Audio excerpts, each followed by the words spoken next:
Então, pessoal, essa é a nossa primeira aula da disciplina IHC, Usabilidade User Experience. Sou o professor Carlos Portela. E na aula de hoje a gente vai dar essa visão geral da disciplina. Inicialmente, eu pedi para que cada um se apresentasse e falasse um pouco sobre a sua pesquisa, para a gente ver alinhamento em relação a esse produto que vai ser gerado em cada pesquisa, uma disciplina que a gente vai ver agora.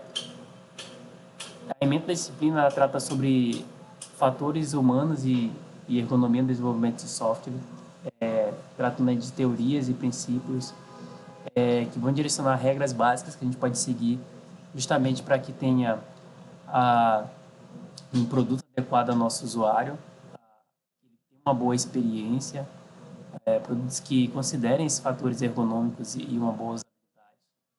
Então, para isso, a gente vai definir o que é usabilidade e, além de definir o que é usabilidade, como a gente pode avaliar essa usabilidade. Também a gente vai ver diversos paradigmas de design de sistema e interface.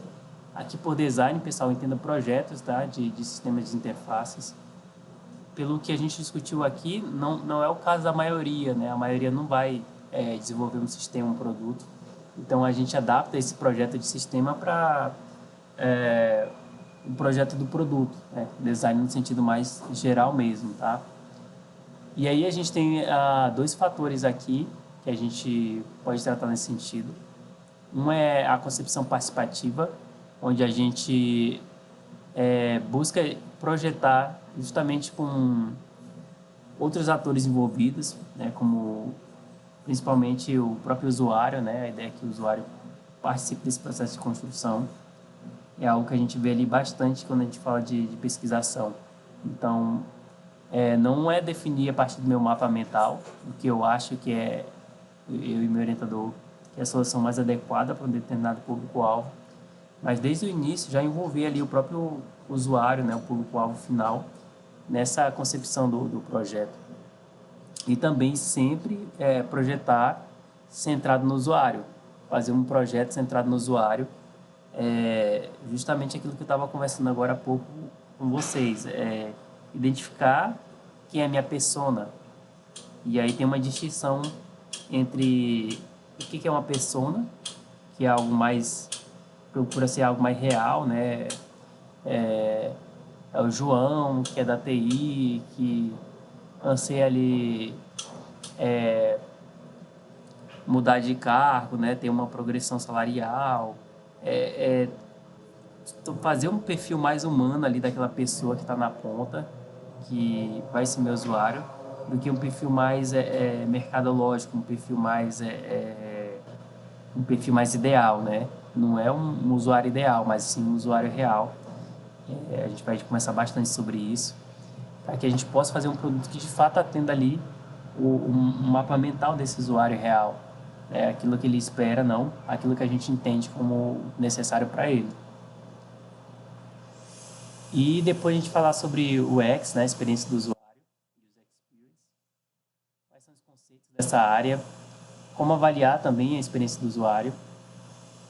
E aí, nesse contexto, abordar alguns padrões de desenvolvimento de interface e também um projeto de interface, que é justamente o que eu estava conversando. Como eu crio um projeto antes de criar um produto, né?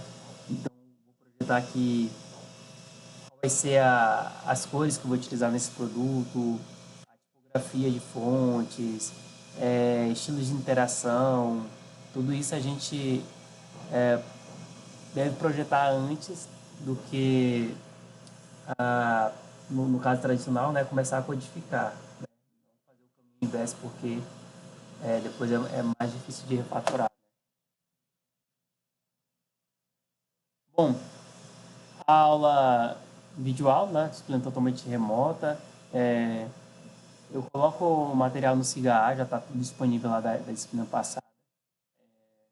Eventuais ajustes que eu possa fazer em relação à avaliação. Durante a pandemia, eu fazia bastante acompanhamento no WhatsApp. Não sei se vocês têm interesse de ter esse grupo no WhatsApp para poder tirar dúvidas, como é que está funcionando nas outras disciplinas. Não vejo problema, tá, pessoal? Se vocês quiserem, a gente cria esse grupo no WhatsApp para se comunicar no dia a dia. Professor, estou com dúvida aqui em relação a esse projeto, vai ter aula, esse tipo de acompanhamento, tá? Vocês têm interesse? Ok, tá? Então vou criar esse grupo, que aí é uma comunicação mais direta. Aí eu vou adicionar quem eu já tenho aqui, eu tenho o Eudes, eu tenho o Aelton, eu tenho o Luan. E aí gera o link de convite para vocês irem adicionando os demais, tá? Eu não vejo problema não, acho que a comunicação flui bem melhor mesmo. Não espera assim de um dia para o outro, né? Para poder mandar alguma mensagem. E a avaliação vai ser pela apresentação de resultados. Então vocês vão fazer um projeto de interface e aí vocês vão apresentar esse projeto de interface. Vocês vão aí depois esse projeto vai ser avaliado pelos outros colegas, né? A gente faz essa rodada.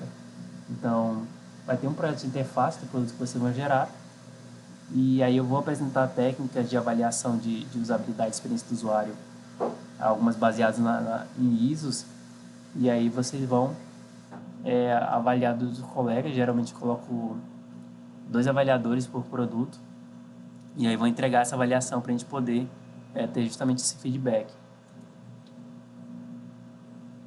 E a avaliação, tinha colocado aqui o projeto de interface, vai ser apresentado na segunda.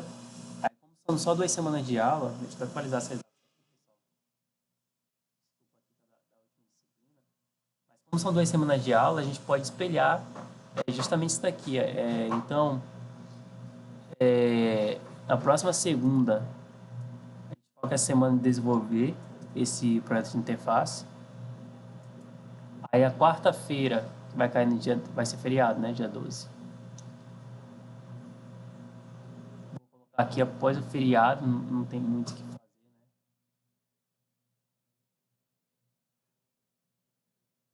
Vou colocar aqui no dia 13, vai cair na quinta-feira. E a avaliação de experiência do usuário na sexta-feira. Como tem um Círio, pessoal, que é bem ativo mesmo aqui num feriado qualquer. Eu vou dar uma arredondada aqui, tá? Eu acho que não tem problema. Vou ficar pro dia 14 para sexta-feira.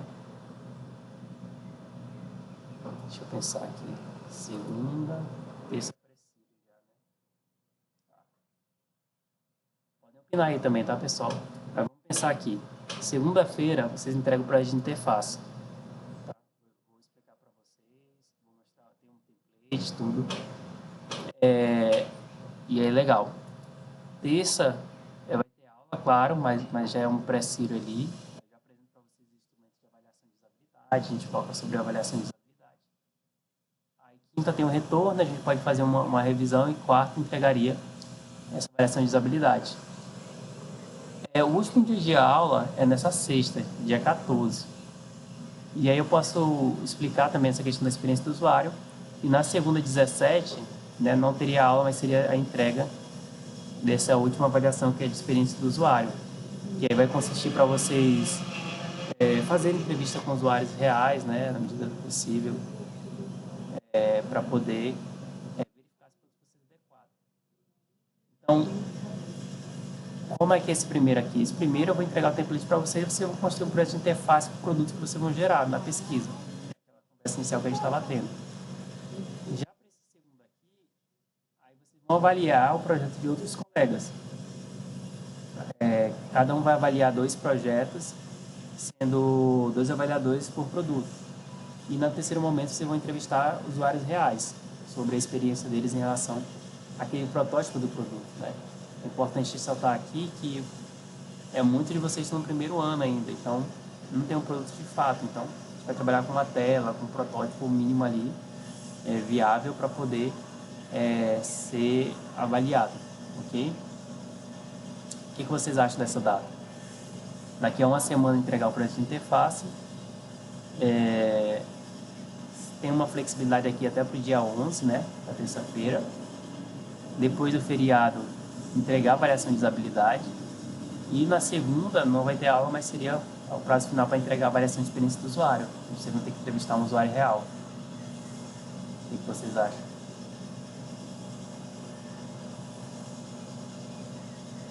Factível.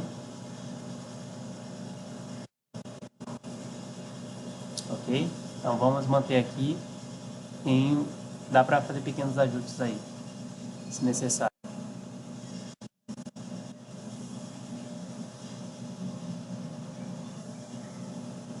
Isso, só entrega. Só entrega. No dia 17. Bom, vamos lá.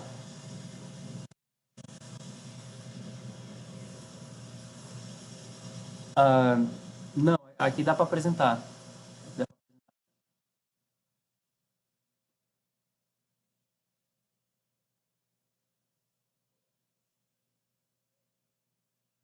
E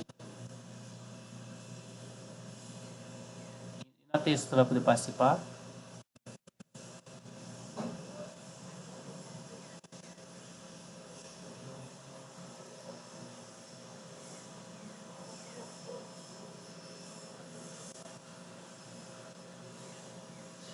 Aí a gente pode fazer essa apresentação na terça também, até porque são 12 alunos na disciplina, aí fica. Pode não dar tempo, sabe?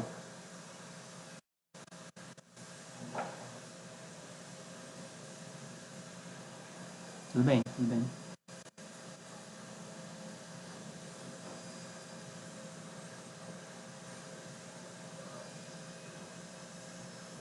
Só mostrar aqui para vocês, para efeito de curiosidade, quando a gente trabalha em sistema, o projeto de interface seria algo mais ou menos assim, ó. Trabalhar uma logo, explicitar as cores que vão ser utilizadas, os ícones do sistema, ícones internos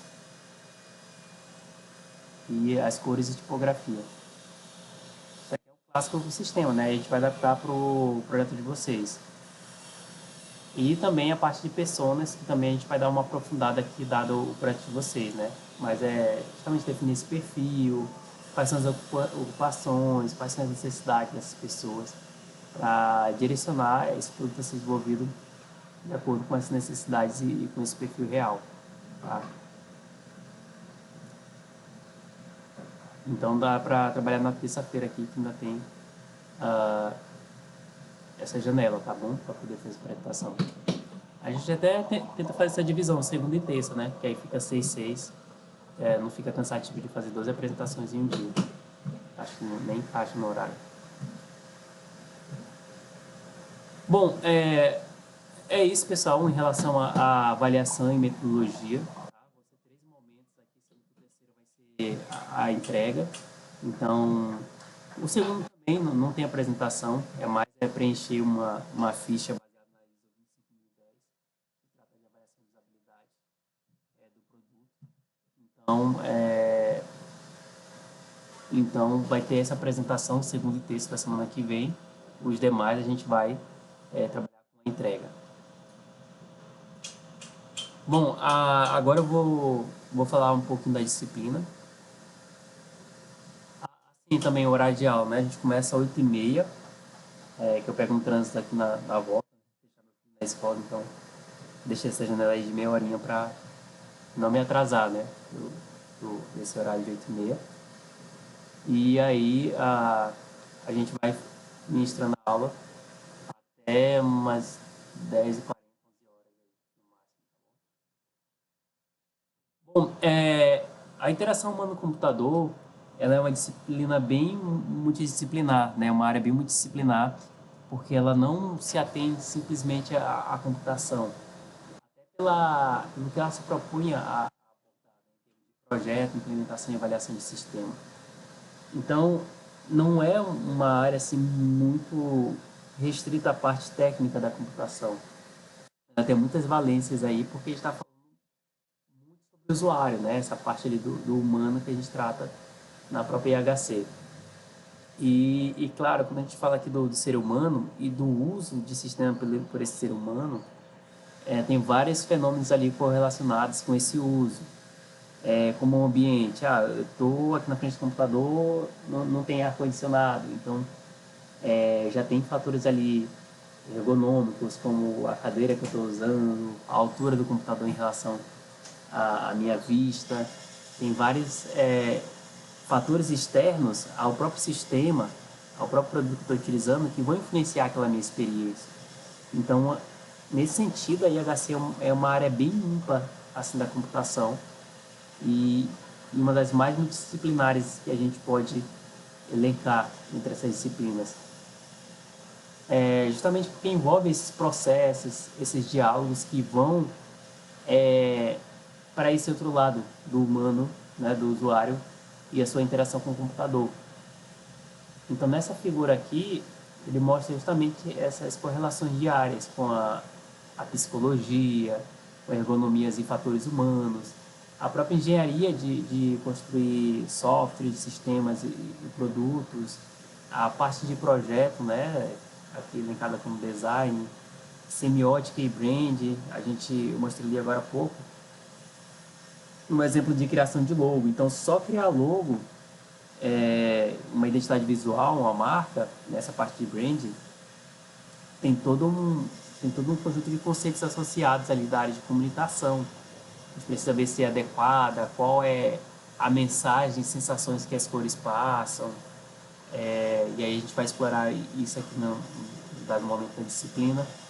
Etnografia, que aí está mais relacionado com o sujeito, com a cultura, com o ambiente que esse sujeito vivencia ali no seu dia a dia, a parte sociológica também, a linguagem, como se comunicar, qual é o tipo de diálogo mais adequado para aquele usuário. Claro, ciência da computação, né? Então, extrapola muito essa fronteira aqui da ciência da computação, quando a gente fala de HC.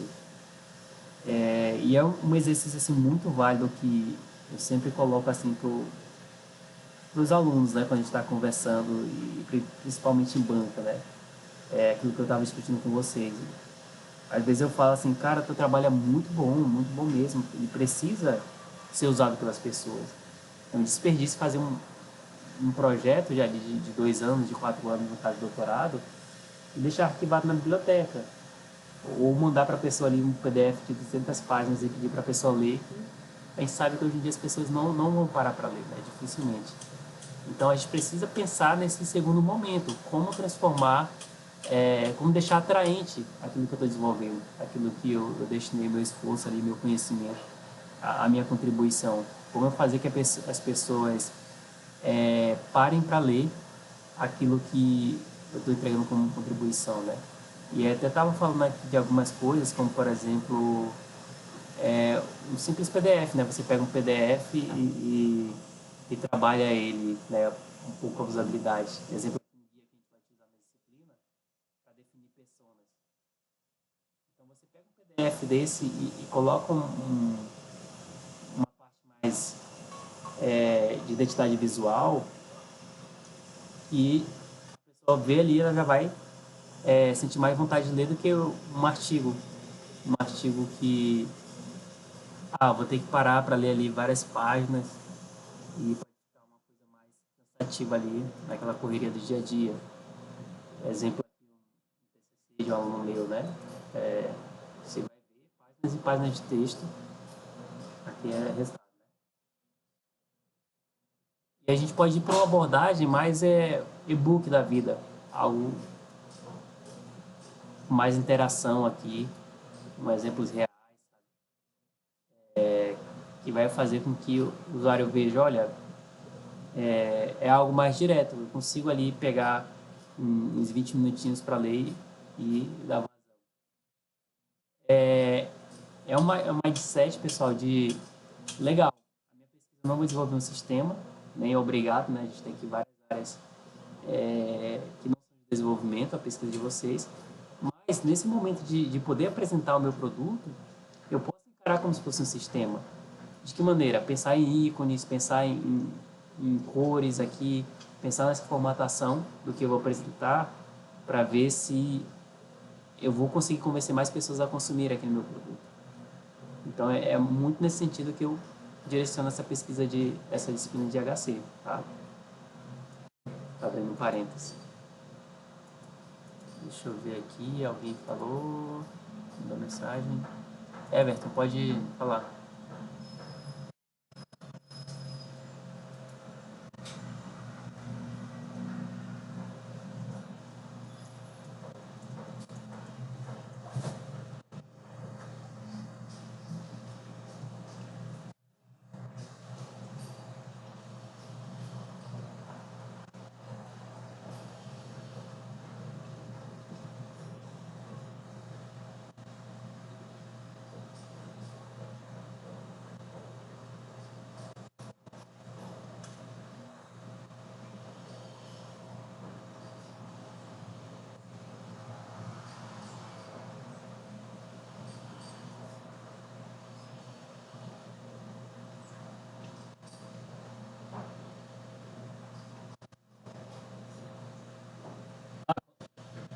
Com certeza, pessoal. Aconteceu também na disciplina passada, que tinha a pesquisa de desenvolvimento, e aí o pessoal, professor, já tem um projeto de interface, eu já tenho um protótipo de tela, eu já tenho um sistema, já pode trazer, tá? Não é objetivo que eu faça tudo do zero, avaliar somente o que tem dentro da disciplina. Se vocês já tiverem qualquer coisa, por favor, tragam que, como o Everton falou, esse é o momento de validar, de discutir aqui se está adequado ou não. É, justamente como eu falei, naquele sentido de contribuir, né? Aquele anseio assim de, eu vou cursar essa disciplina aqui, é claro, para poder obter o crédito, mas também já aproveito e desenvolvo coisas da minha própria pesquisa, tá? É, tá, deixa eu só... Eu estou criando aqui o grupo. Vou colocar aqui o Luan, vou colocar aqui o Eudes, o contato dele e o Aelton, e depois gerar um link para vocês, tá bom?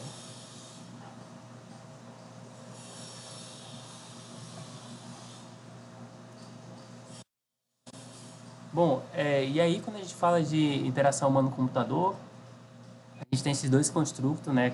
Claro, o humano e o computador, no sentido de máquina.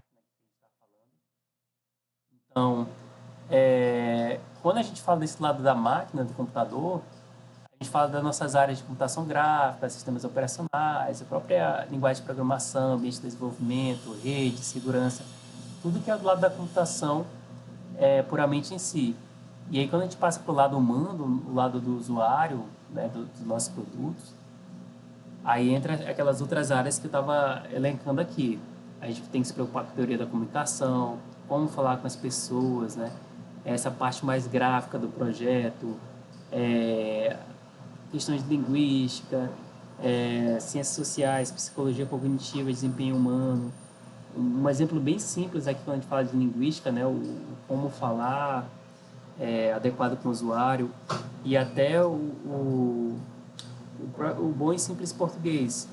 Se você vai acessar um sistema, você vê um erro de português, já cai muito na credibilidade daquele sistema, né? Um sistema que não foi nem revisado o texto. Então, tem um impacto da gente no que a gente vai apresentar enquanto sistema. E apresentar isso de maneira errada, o simples erro de português pode já cair muito o crédito daquele sistema ali pelos usuários finais.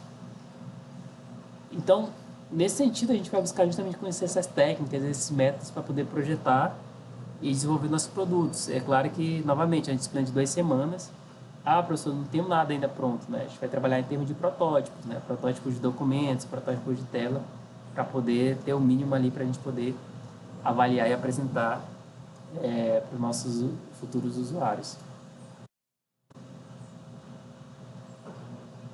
Bom, então, nesse sentido, a IHC ela se refere não somente às formas de interação entre o homem e o computador, mas é esse conjunto de teorias e técnicas para construir sistemas e avaliar esses sistemas. É uma área bem importante, né? Apesar de parecer clichê falar isso, mas o que eu quero dizer é que em algumas instituições a IHC ela era muito restrita à disciplina de engenharia de software, dentro do contexto da engenharia de software. Agora não, a gente já tem um valor maior, onde a gente tem especializações na área de HC, essa própria disciplina aqui no mestrado, né?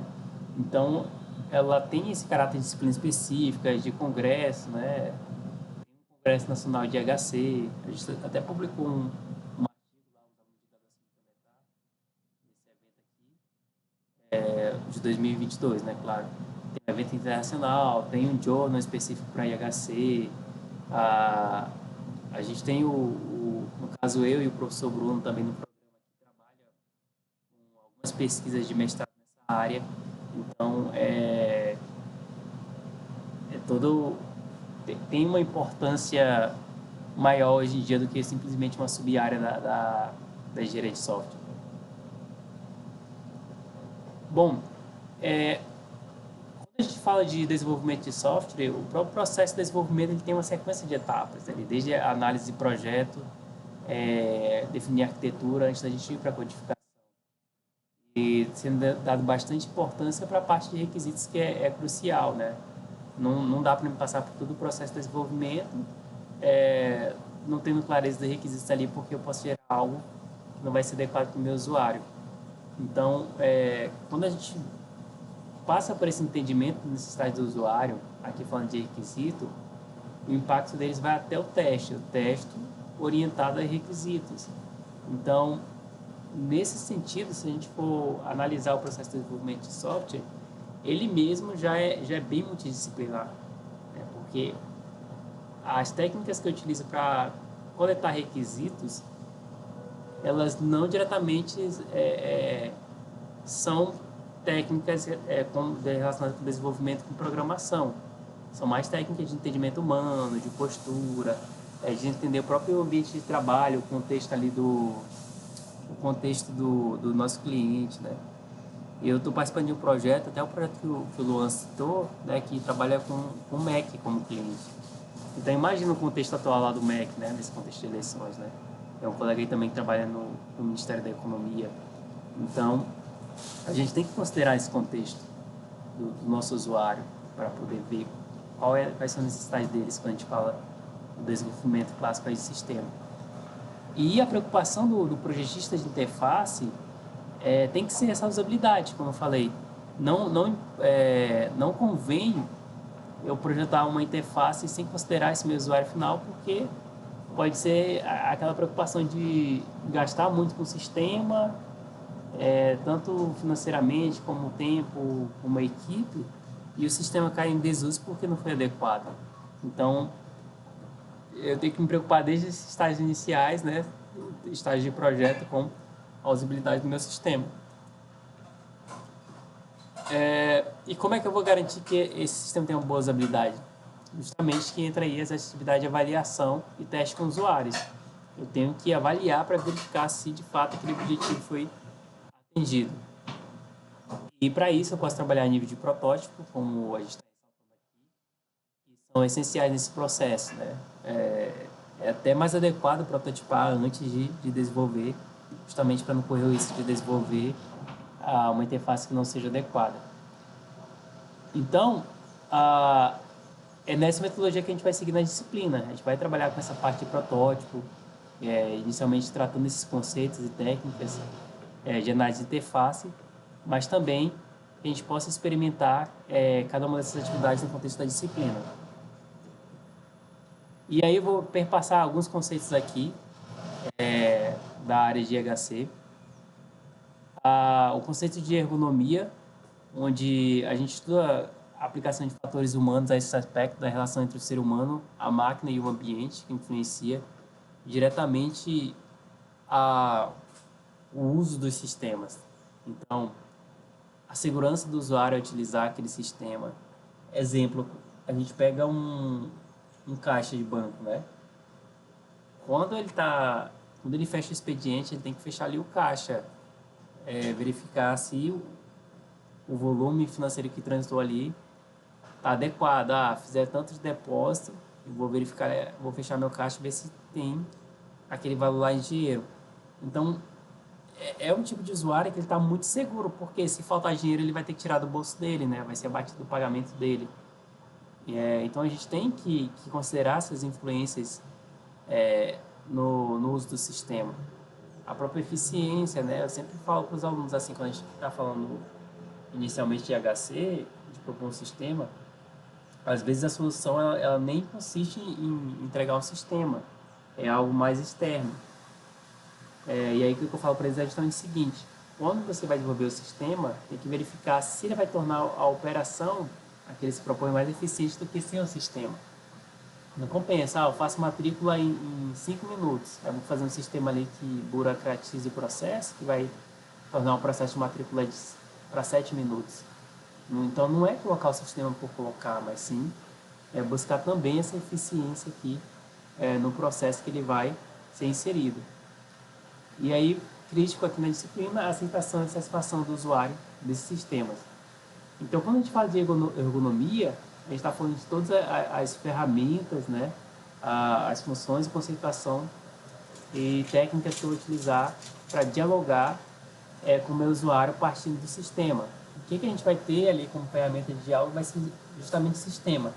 Por isso que eu tenho que ter esse momento de projetar essa interface, pensar em cores ali que não vão tornar cansativo o dia a dia do usuário, porque ele vai passar muito tempo ali exposto à tela, fazer mensagens de erros claras, tudo isso a gente tem que considerar nesse diálogo.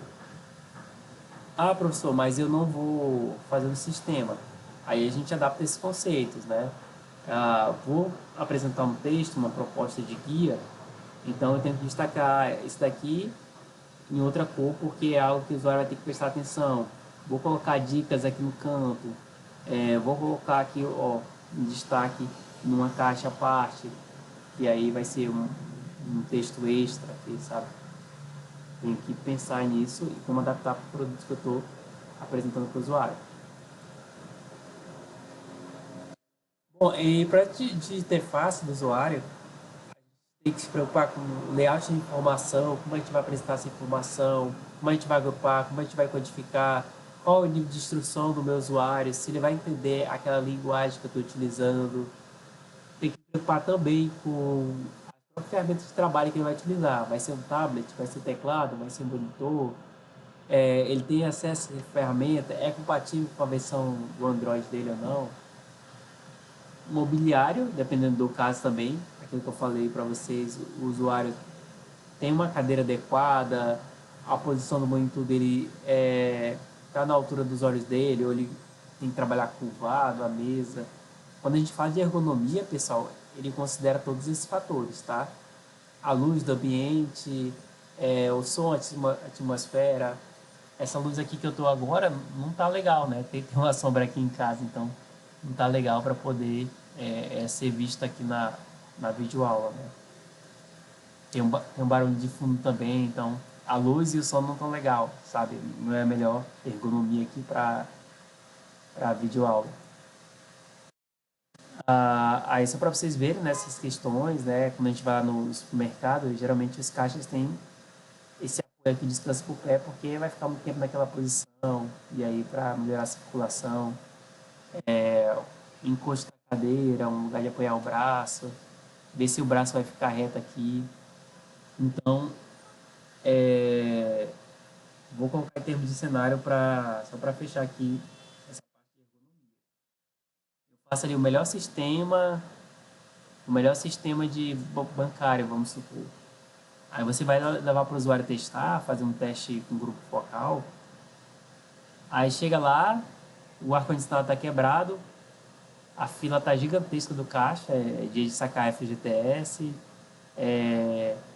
e aí o usuário já está estressado, né? Não está no ambiente adequado, está suando ali, está pingando, não está favorável. Aí você quer aquele teste ali no seu aplicativo. Então a experiência tende a ser muito ruim naquele cenário ali, porque ele está sendo diretamente afetado por fator externo ali. É uma pressão, uma fila ali com as pessoas também estressadas.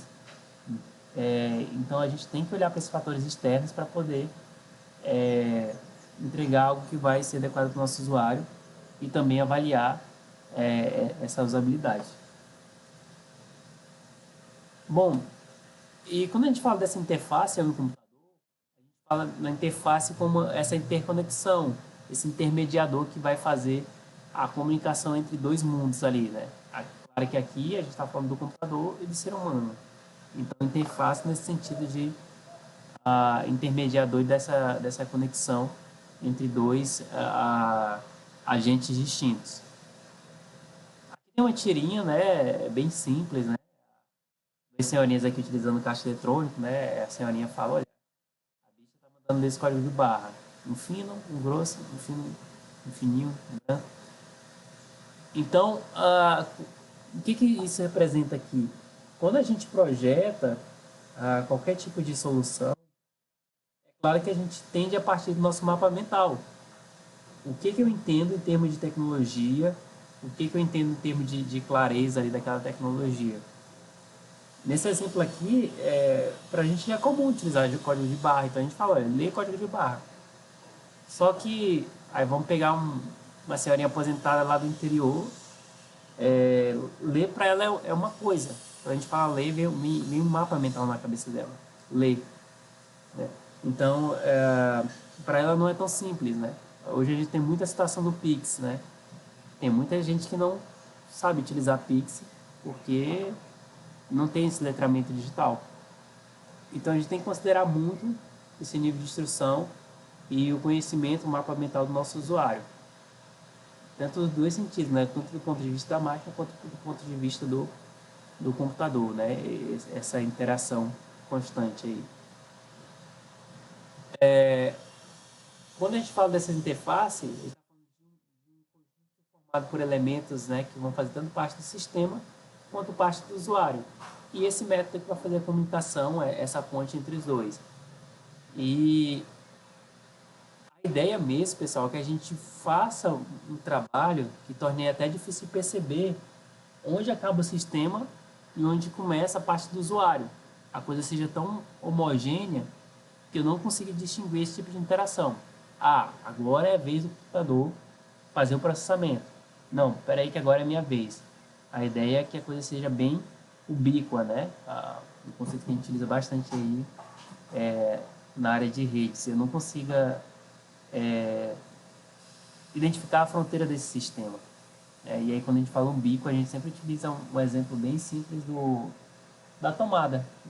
Eu não preciso me preocupar com a complexidade que tem ali por trás de uma tomada, da energia, de uma rede, que ali vai fazer com que aquela energia chegue com a voltagem. Eu simplesmente, preciso ligar aqui o meu computador, eu coloco ele na tomada. Eu não preciso me preocupar com a complexidade que tem ali por trás daquele sistema de energia. Então, o processo é bem ubíquo nesse sentido. A gente tem aqui exemplos de interface do usuário, por exemplo, o sistema operacional Windows, que nas últimas décadas, colocamos assim já, e vem se adaptando ao mobile, né? Então, antigamente era o menu inicial clássico ali, agora ele coloca muito em termos de aplicativo, né? Os próprios ícones são aplicativos, né? Essa interação com uma loja de aplicativos. Então, nós que estamos aí na casa dos 30, a maioria, né? A gente viu essa evolução, onde a interface de sistema operacional passa a emular muito da interface de aplicativos mobile. Para efeito de curiosidade, né, isso aqui vocês já devem estar cansados de ver, a evolução dessas interfaces. A gente tem aquela clássica primeira geração, com painéis, plugs, botões, com um funcionamento dedicado, onde a máquina tinha um fim específico. Uma segunda geração de lotes perfurados, né, que tem entrada de dados remotos.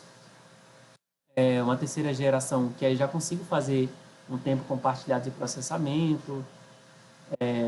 Isso aqui é geração de interface, tá, pessoal? Não é geração de computadores, é geração de interfaces de interação com o usuário. Tá? Então, por isso que eu foco aqui em painéis e plugs, cartões perfurados, maneira de se interagir. Aqui eu tenho um espelho de uma máquina de datilografar, né? Foi justamente essa transição.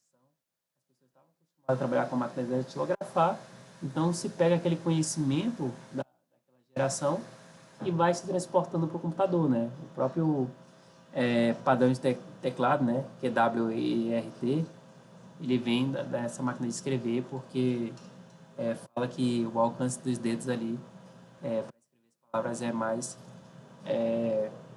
ajustável, né? Para esse tipo de disposição. A quarta geração é uma que a gente já foi mais pegando ali, né? Sempre ali pelos supermercados, né? Aquele sistema de supermercado. No início ele era muito pelos atalhos, né? Essa tela preta clássica aí com letras verdes. Então, era o sistema de menus e os seus atalhos. A quinta geração, a gente já vem fazendo a GUI, né? A WIMP, a parte de WIMP de janelas, onde eu tenho o controle gráfico. E também trazendo conceitos aqui do dia a dia. Então, o que é uma pasta? Né? Uma pasta eu vou poder colocar aqui vários arquivos, que aí emula o conceito que a gente tem no mundo real de pasta. Né? Eu abro uma pasta e coloco arquivos. A própria lixeira, relógio, né? Não tem motivo nenhum de um relógio aqui digital ter essa disposição de um relógio real. Né? Mas aí, justamente nessa questão de trazer uma experiência para o usuário. Olha, agora você tem aqui uma lixeira. O que é lixeira? Eu posso despejar lixo, o que eu não quero. O que é uma pasta? Eu posso arquivar. Então tem muitas dessas analogias, né, e metáforas para o mundo real. E aí, eu sempre questiono aqui, né, para os alunos qual é a nossa geração atual, né? Nos livros eles catalogam assim até mais ou menos essa geração aqui. E aí vocês, qual é a geração que vocês acham que a gente está vivenciando atualmente nessa década? Tá no noticiário todo dia agora.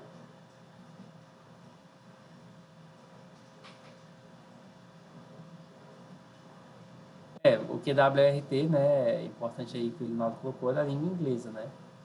E aí a gente absorveu, até por uma questão de compatibilidade, né? Se cada língua tivesse o seu padrão de teclado, ia ficar mais difícil ainda. Quando a gente pega um padrão do português de Portugal, já complica, né? Linaldo, a geração Touch, eu concordo, né? Até tem um filhinho de 4 anos, assim, que é incrível como eles aprendem o touch por observação, né? Não precisa falar para eles assim, ó, aqui dá 2 cliques, aqui tem que arrastar, aqui tem que segurar. Eles já vão desbravando assim, sem medo e vão aprendendo, né? A utilizar o touch. Mas hoje está muito em voga com a questão do metaverso, né? A própria realidade virtual também é algo assim que não está tão catalogado em livros de HC, mais em artigos, mas já são realidades aí que a gente está vivenciando, né? O próprio híbrido aqui que a gente vai trazendo, né? Uma tela touch, né? Aquilo que eu falei, o sistema operacional ele vai se adaptando também para essas novas gerações, né? Então, aqui emula a questão dos aplicativos, o próprio touch do celular, né? E vai trazendo para a sua interface. Aqui também mais para efeitos de classificação, pessoal, quais são o tipo de interface. Então, a gente tem interface baseada em caracteres, né? Daquela era lá da digitação, né? Interfaces mais textuais, onde é fundamentado em textos alfabéticos, se utilizando a metáfora da máquina de escrever, como a gente está discutindo aqui agora, faz parte da primeira geração. Então, o próprio tipo de comando, atalho, foi o que a gente veio trabalhando. Depois, a própria GUI, né? Aí a base já são os gráficos e desenhos, e tem aquelas metáforas que a gente falou, desktop, né? Mesa de trabalho, onde eu jogo aqui meus documentos, o que eu estou trabalhando no momento, para poder focar. O próprio conceito de documento, botões, janela, trazem essas metáforas do mundo real, fazem parte dessa quinta geração apresentada por Walk, ou da terceira, como apresentada por Fresno. Aqui é importante destacar, pessoal, que não é um consenso essas gerações. Então, quando vocês verem essas gerações de interface gráfica, as próprias gerações de computadores, elas são baseadas nos autores ali, né? Não é o consenso da área. Olha, foi passado uma baseline ali, padrão, para discussão, tá? É muito de quem o autor que está fazendo essa categorização. Então tá aqui, né? Eu trouxe uma interface diferente, né? Mas só para vocês verem que esses padrões permanecem, né? Lixeira, calendário. Oi? Bom dia.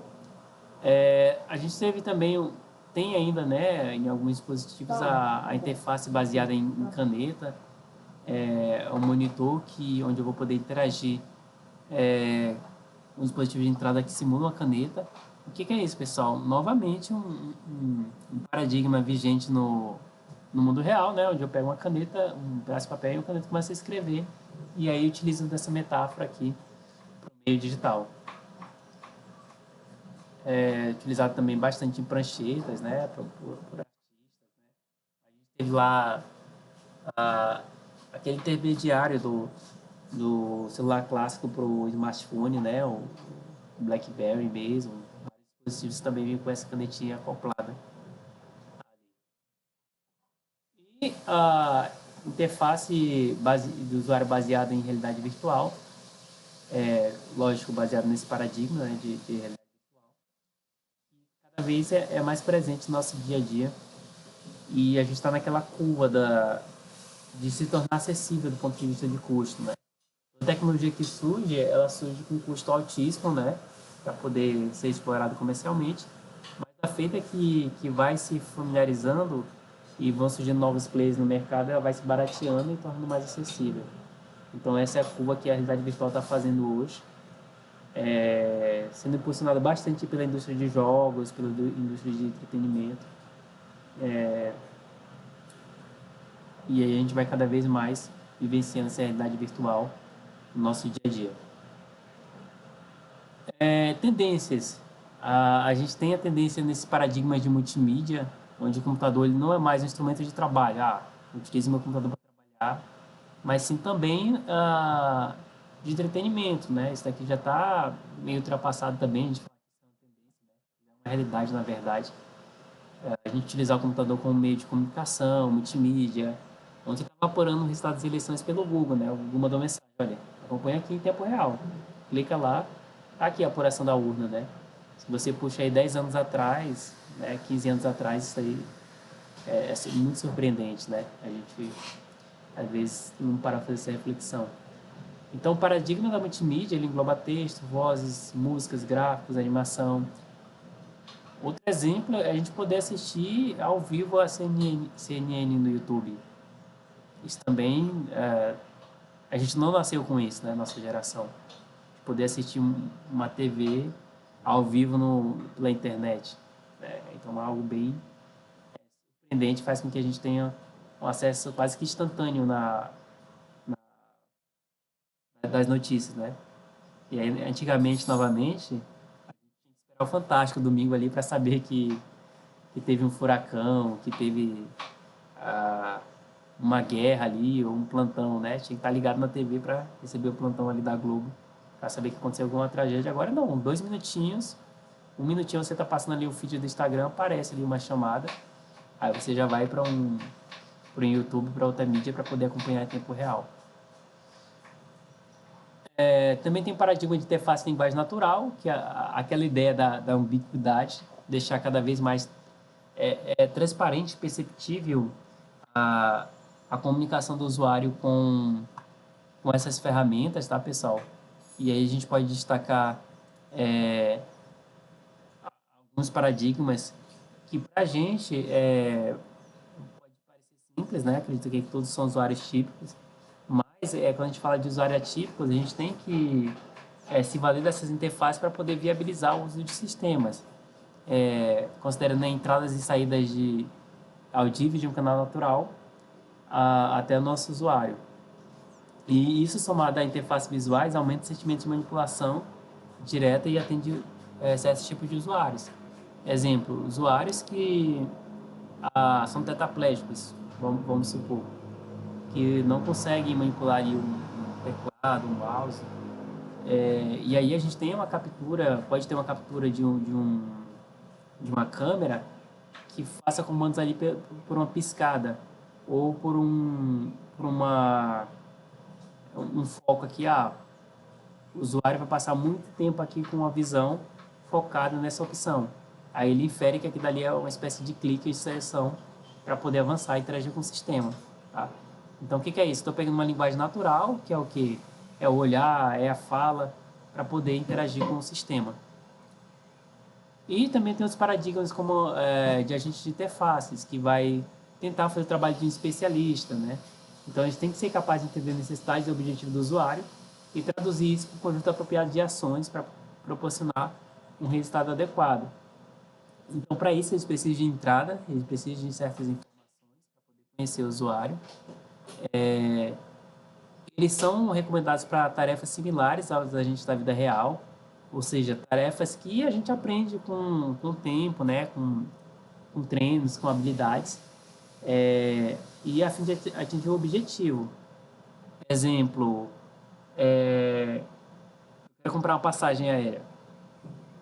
O que eu faço para me comprar uma passagem aérea barata? Eu tenho que entrar em vários sites, pesquisar, tomar decisão, entendeu? Ver uma janela, eu tenho que comprar até esse final de semana, porque depois já vai estar muito em cima da viagem. Então eu tenho um prazo para poder comprar a passagem. É claro que eu quero uma passagem barata. É claro que eu não quero passar 20 horas viajando de um dia para o outro. Eu não quero ter que dormir em outra cidade. Então, eu posso parametrizar essa minha necessidade para depois tomar uma escolha. Eu posso transferir esse conhecimento, esses filtros para um agente. E esse agente pode tomar essa decisão para mim. Então, desse contexto de paradigma, eu tenho aqui exemplos como o Google Now, a Siri, a Cortana, dentre vários outros aí, que vão interagir, né, através dessa interface. Então, eu posso configurar no nível que eu posso falar assim, meu tênis tá velho, eu preciso trocar de tênis, né? E ele já pode ali, dependendo do nível de configuração, disparar uma compra ali na Amazon, né? De um tênis. Por quê? Ele já conhece o meu tamanho de sapato, ele conhece o meu gosto de marca, ele tem acesso ao meu saldo bancário, né? Então, o nível de imersão dessas tecnologias, eles dependem do nível de permissão que você dá ali, de acesso ali para esses agentes, tá? Bom, e o paradigma de realidade virtual, que é um dos recentes que a gente está discutindo aqui, onde eles tentam substituir experiências do mundo físico por materiais em 3D, né, gráficos, sons. Quanto mais estímulo eles dão, mais imerso a gente fica, né? Então, busca-se estímulos visuais, auditivos, seria o ideal, né, que tivesse também estímulos olfativos, né, e tatos que permitem essa imersão maior, né? Quanto mais estímulo a gente dá, mais imerso o usuário fica. Por isso que tem aqueles cinemas 4D, 5, 6, 7D, 8D. Então, o paradigma de realidade virtual, ele tenta levar o usuário à impressão do que ele é o protagonista. Isso também é muito importante, né? Quando a gente fala de realidade virtual, eu sempre tento colocar o usuário como protagonista. Por isso que a gente consegue destacar bem melhor em jogos, né? Daquele universo que está sendo executado pelo computador. Então, isso eu consigo através de entradas e saídas que vão estimular os sensores, né? Captadores, então, um capacete ali que vai isolar a visão, um óculos, uma luva, equipamento acústico, né? Uma sala ali que tem um 3D, né? Vai passar o helicóptero, o som vem das caixinhas da frente, vai passando pelas caixinhas do meio, até a caixinha ali que está atrás no cinema e vai diminuindo aquele som. Então, tudo isso dá essa imersão, a impressão que o que a gente está sentindo é real, né?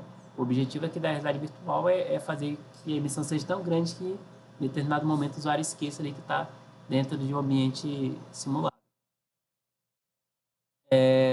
Isso, pessoal, passa a própria definição de realidade virtual, que é o quê? Ela ser indistinguível da realidade. Ou seja, todos os nossos captadores ali, todos os nossos sensores estejam ali ah, sendo ativados, né? E sendo enganados nesse sentido, né? Por impulsos que vão fazer com que a gente se imagine dentro daquela outra realidade, tá? A expressão ambiente virtual é usada para enfatizar essa habilidade de emergir completamente alguém em espaço simulado, onde esse espaço tem a sua própria realidade. Tem um vídeo, deixa eu ver aqui se eu consigo acessar.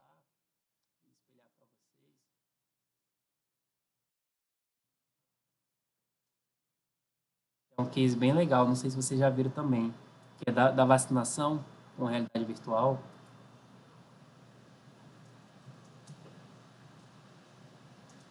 Deixa eu ver aqui se eu consigo compartilhar meu áudio com vocês.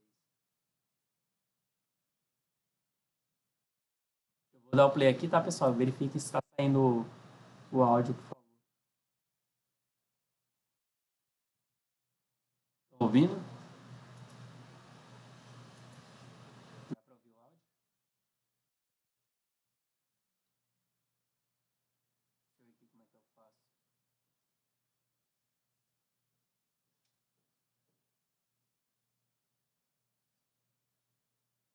Tá, vou colocar o link. É porque o áudio não é tão importante, é mais visual mesmo. Mas eu vou colocar o link aqui. É bem simples, mas só para... Apesar de simples, é uma aplicação efetiva, tá? Do uso de realidade virtual. Onde as crianças vão tomar vacina e sempre é aquele desespero, né? Quem tem filho, quem tem sobrinho, criança, sabe que aquele desespero de convencer, né? Eu tenho até o caso eu tenho um irmão que ele é enfermeiro, né? Ele fica particularmente chateado quando os pais vão levar os filhos e falam assim, olha, se você não se vacinar, o homem vai brigar, né? Aponta para ele, não vai ficar chateado, que aí coloca os enfermeiros como vilão, né? E ele fala, não vou brigar nada não, né? Ele fica chateado. Quando na verdade a gente tem que conscientizar as crianças de que é importante. Então esse tipo de iniciativa é bem efetivo nesse sentido. A criança ali vai tomar vacina, ela está com medo, né? Aí começa aquela agonia de ver a seringa, né? E todo aquele trauma.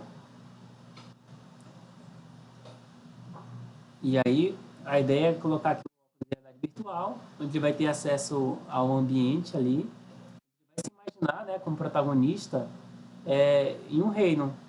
Aqui quem fez a iniciativa. Aí percebam que a cadeira já é diferenciada, né? Não é somente o ambiente de realidade virtual, né? A aplicação, mas o contexto também é ergonômico aqui, olha.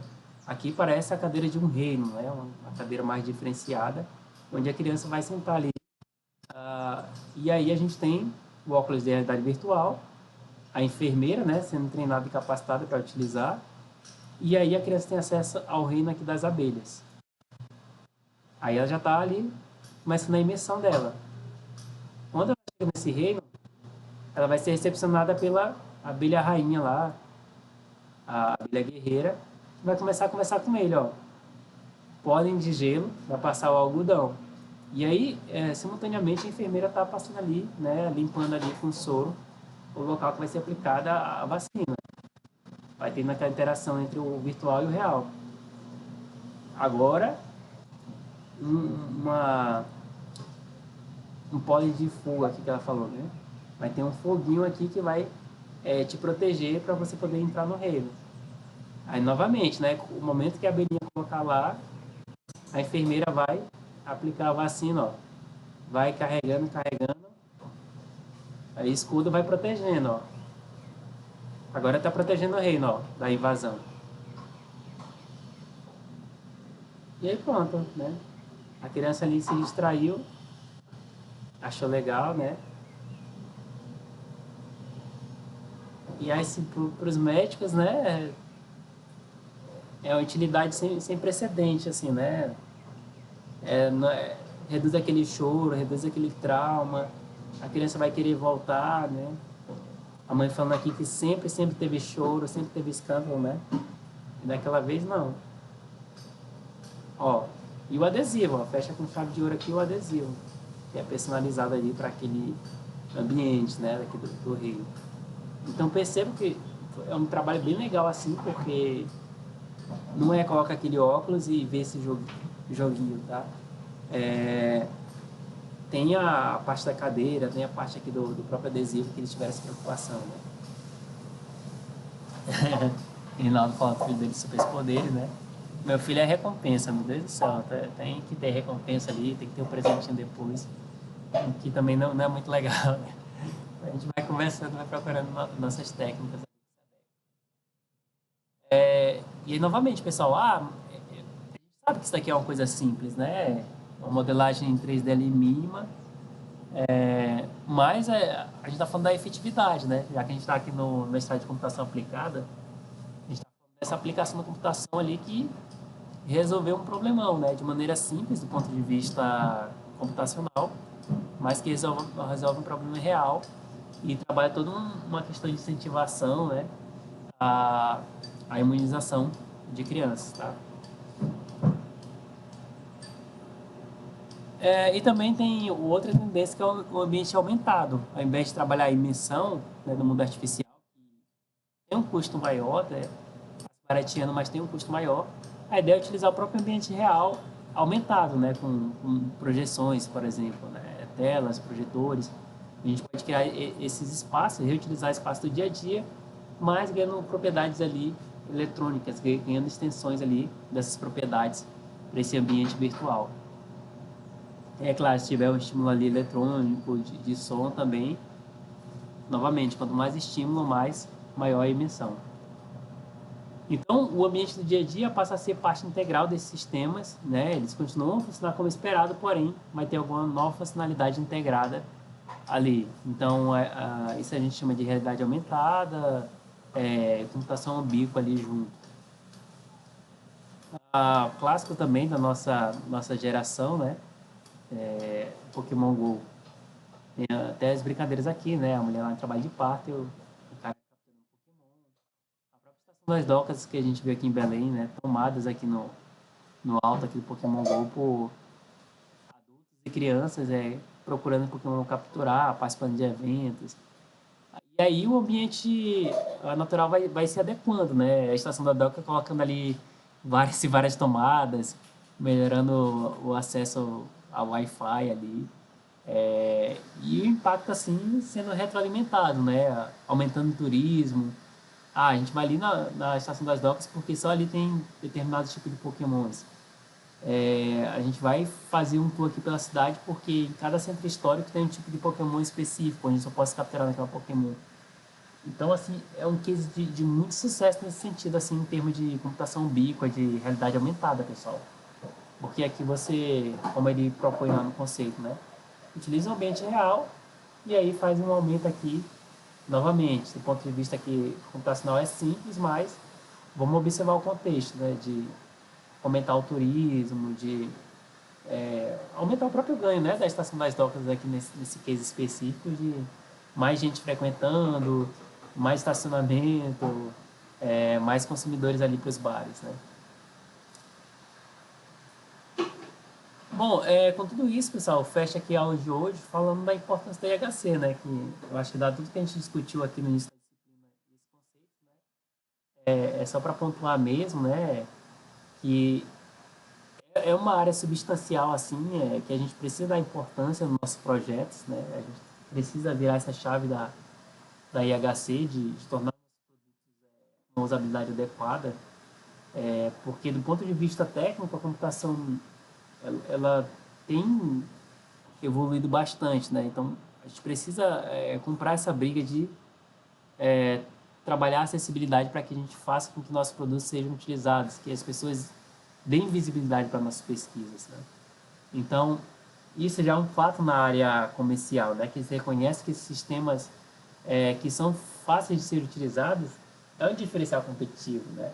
Então, não importa, tá funcionando aqui, mas e aí? Né? Em termos de usabilidade, de experiência do usuário, está adequado? Eu tenho dois sistemas que são iguais do ponto de vista funcional. Faz o cadastro, faz o pagamento, utiliza a Pix. O que vai diferenciar a aplicação é justamente essa usabilidade, esse extra, a parte técnica, né? Exemplo, a gente tem vários bancos digitais hoje em dia, né? O que eles diferenciam do outro? Essa experiência que eles dão para o usuário, né? É o cartão sem anuidade, é o cashback, a gente vai para esses outros fatores competitivos aí como diferenciais. Então, o que desempata produtos semelhantes é justamente essa interface e essa experiência do usuário. Né? Não é algo mais técnico em termos de desempenho. Demora 2 segundos a mais para fazer. 2 segundos a muito, né? Do nosso ponto de vista. Mas, assim, fica em segundo plano essa parte técnica, né? O que vai desempatar é justamente a usabilidade e essa experiência que a gente está propondo para os nossos usuários. Então, a interface é cada vez mais um fator decisivo na escolha desses produtos em termos competitivos de mercado. Então, se o produto é semelhante, até preços diferentes ali, o que a gente vai comprar é que tem uma embalagem mais agradável. Aquilo aqui é mais bonito, né, no popular. E como é que a gente garante isso? Desde agora. É um bom projeto, pensar nesse projeto de interface dos nossos produtos, para tentar diminuir essa dificuldade de operar nosso sistema, nosso produto, nossas soluções, permitindo que o usuário possa se concentrar em fazer seu trabalho com eficiência. A gente vai buscar sempre trazer essa eficiência para o usuário, mas para isso a gente precisa também projetar essa experiência e interação dos nossos sistemas. Então é isso, pessoal, que eu tinha para passar hoje, tá? Para conhecer vocês, a maioria, conhecer os projetos, falar um pouco de como E essa visão de pensar as pesquisas de vocês enquanto produtos a serem entregues, conhecer as pessoas de vocês, e isso é algo que a gente vai discutir muito nessa disciplina, para quem vocês estão construindo esses produtos, para que eles sejam adequados a essas pessoas, para que eles permitam que as pessoas sejam mais eficientes naquilo que elas têm que fazer, e aí sim a gente consiga chegar nelas, entregar esse produto e contar esse feedback delas se aquilo está proporcionando uma boa experiência ou não, né? E se não, a gente faz nossos ajustes, tá? Então é isso que eu tinha para apresentar hoje, o propósito da disciplina, essa metodologia de trabalho. E agora eu abro para quem quer fazer alguma consideração em relação ao que foi exposto aqui.